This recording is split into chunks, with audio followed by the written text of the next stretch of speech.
we want to see if f of x is continuous at x equals 0. F of x is defined to be a piecewise function, and so in order for f to be continuous at x equals 0, we want the limit as x approaches 0 of f of x to equal f of 0.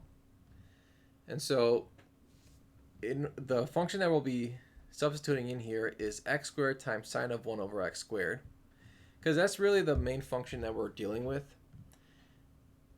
And then the only difference is that one single point is just going to be different. So therefore we're looking at this function and its limit. And in order to find the limit, we have to use the Squeeze Theorem. So we know that sine of x is between -1 and 1. So anything I plug in for sine has to be between -1 and 1. And here, you could just take x not equal to 0, since that's not part of the domain. And if I multiply both sides by x squared, I see that x squared sine of 1 over x squared is between -x squared and x squared. Now I can use the Squeeze Theorem. I can find the limit as x approaches 0 of -x squared and x squared.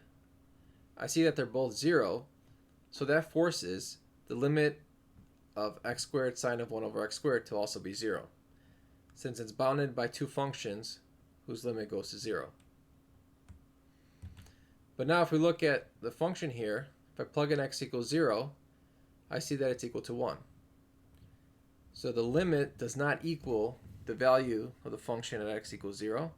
So we say that the function is not continuous at x equals 0.